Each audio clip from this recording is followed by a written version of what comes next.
Hi, this is Calvin from Rhapsody, a part of the Hopewell Valley Student Podcasting Network. Every podcast in this network is written, recorded, and edited by Hopewell Valley students. The views and opinions expressed in these shows are the opinions of the host and may not represent the opinion of HVRSD. For more student-generated digital content, go to the Hopewell Valley Student Publications Network at www.hvspn.com.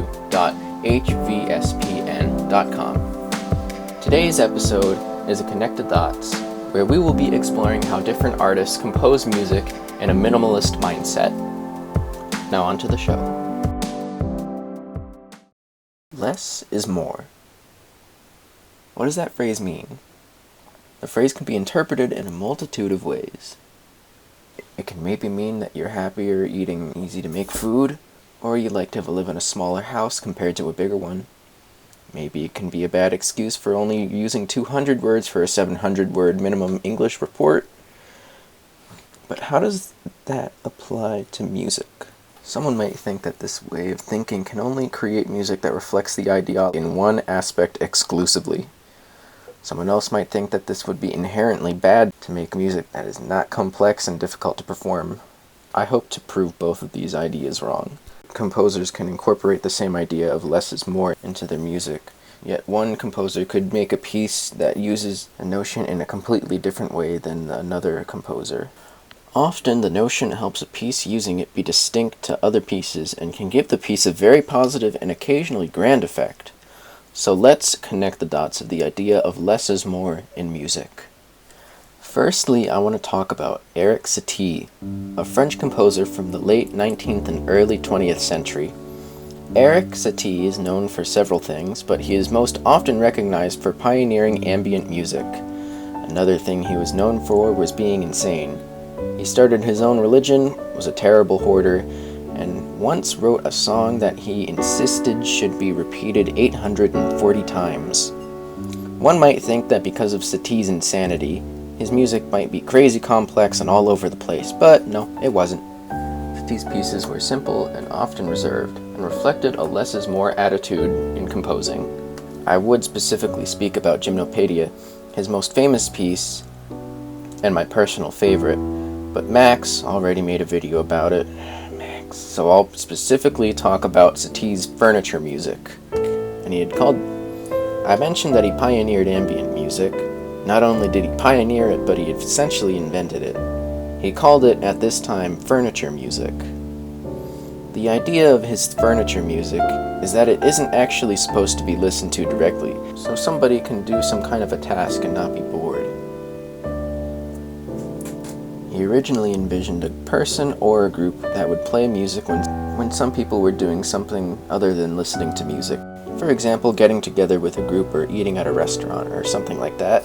The idea of getting a group of people together so that they could play music that most people wouldn't even directly pay attention to was pretty unpopular back in the day, so furniture music never really got off. However, Satie predated recorded music and speakers, so his idea is carried on in this way. For example, we have music playing in supermarkets and elevators, and so on and so forth. Most of Satie's pieces can actually be considered furniture music in some way or another, but he only ever wrote 5 pieces that he specifically considered them to be furniture music. Let's take a look at them now.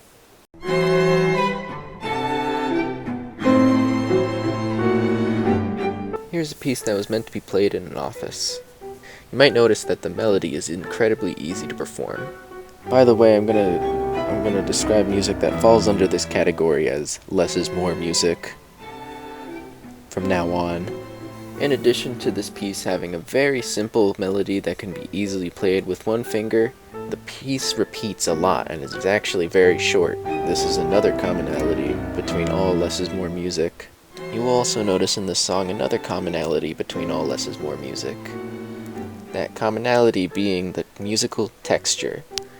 This piece is homophonic, which means it only has a melody and a harmony and nothing else. Most musical pieces that fall under the less is more category are homophonic.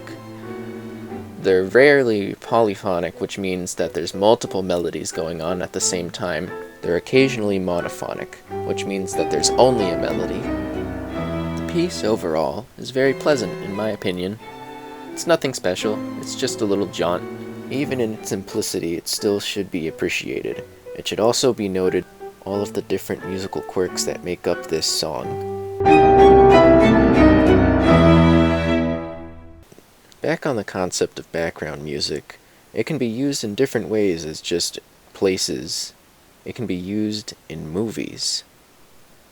Many different movie directors like to incorporate different varieties of music in their movies to complement the atmosphere. Often, some directors are famous for including certain kinds of music in their movies. One director who is famous for using background music in multiple ways is the acclaimed Hayao Miyazaki of Studio Ghibli, or Ghibli, I don't really know. Miyazaki, who has made some of the best movies to come out of Japan, nearly always hired his close friend, Joe Hisaishi, to compose for his many masterpieces. Hisaishi, kind of like Miyazaki, is a master at what he does. He has done the soundtracks for every single Studio Ghibli movie directed by Miyazaki, so needless to say he knows what he's doing. Hisaishi's pieces are often composed with a less is more mindset, just like Satie, as they don't try to be so complex or difficult to perform, but they can have a heavy impact on the listener. And now I know what you're thinking. How can music that I listen to at the restaurant have a heavy impact on me? Well, I'll get into that in a second. First, let's talk about music that doesn't really have that big of an impact on a listener. Hisaishi does make music that's pretty similar in vein to Satie. For example, in one of the most famous scenes of Miyazaki's most famous movies, My Neighbor Totoro, the music is incredibly bare with only quiet percussion and small quirky harmony. You can take a listen right now.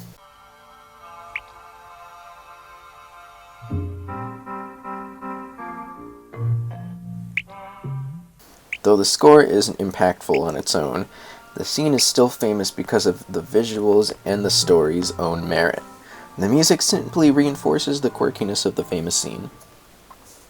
This music is contrasted heavily by the main theme of one of Miyazaki's other most famous films, Howl's Moving Castle.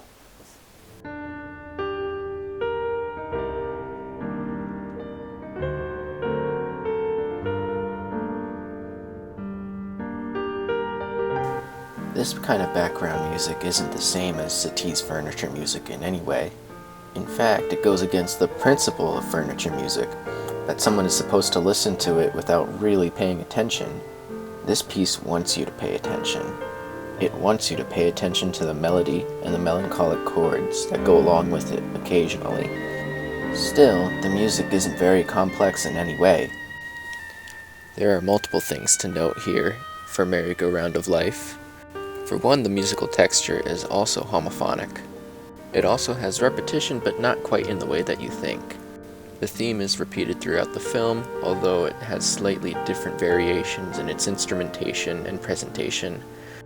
Of note, I looped the song at this point because the song goes on to represent a not so much a less is more composition.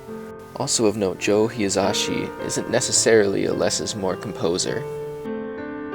He does compose songs that are considerably complex and more than this one. However, his most famous songs tend to be his more minimalist ones. Even more important to note is the melody.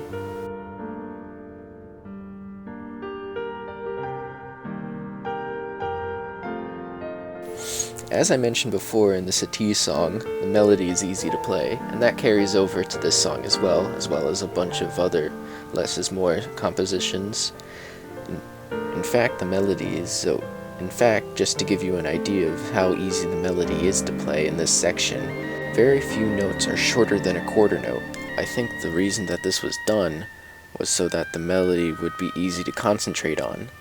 The melody itself, in minor key, is very melancholic, much like the movie actually is itself. So Hisaishi wanted to capture the melancholy in the movie through his music. Those are just two examples of how somebody could take a less is more idea and put it in a musical context. Satie and Hisaishi's interpretation of less is more in music were both different but still had the same notion. Different people can take up that same notion and make completely different sounding music from one another. Here's another example of how somebody took that same notion and made something completely different than Satie and Hisaishi.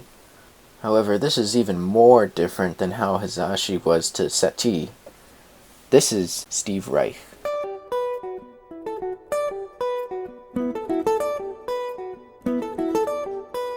During the 1960s, Reich helped kickstart a musical movement that took the idea of less is more and flipped it on its head by making music in some ways more complex yet still attaining a less is more attitude to creating it. Welcome to the world of minimal music. Don't get minimal music confused with all less is more music or music just composed with a minimalist attitude. I see minimal music as a subgenre of less is more music. There are certain rules that go along with minimal music. Let me explain them. Almost always in this strange form of music are short melodies written that last often only a measure long, which are then repeated over and over, often pretty quickly, and with slight changes over the course of the song. This creates an almost hypnotic feeling in which melodies drone on, while at the same time feeling very kinetic. These melodies function no longer really as melodies, but as harmonies. These are called cells, by the way. Often, cells are played over each other. The actual melodies used in the song are often rather simplistic compared to the cells, and they're not as exciting or kinetic at all. Chord changes are rare and feel very eventful when they do occur. With this limited amount of musicianship, it would seem that minimal music would suck and have no real effect, right? Wrong. Take a listen to it right now.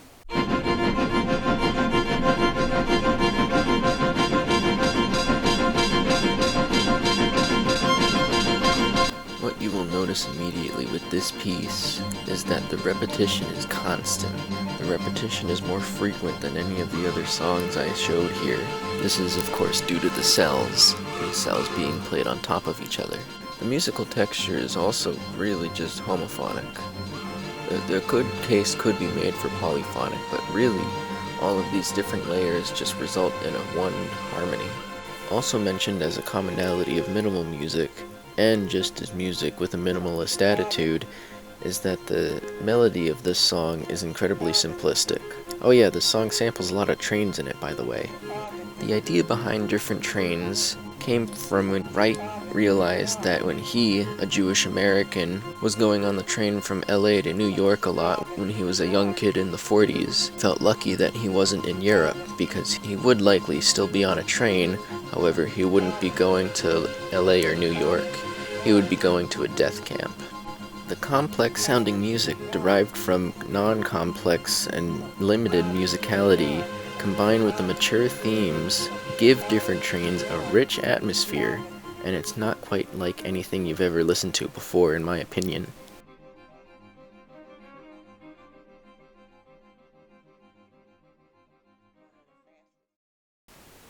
And there you have it. That's how 3 different composers wrote music with a less is more attitude, and came up with pieces that were completely different from each other, all of them interesting in their own way. I'm not exactly sure how to end these, so...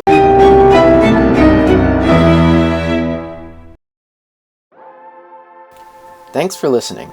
Be sure to follow us on Twitter at HVRhapsody for all the latest updates on new episodes and links to all of our podcasts, vlogs, and blogs. Bye-bye.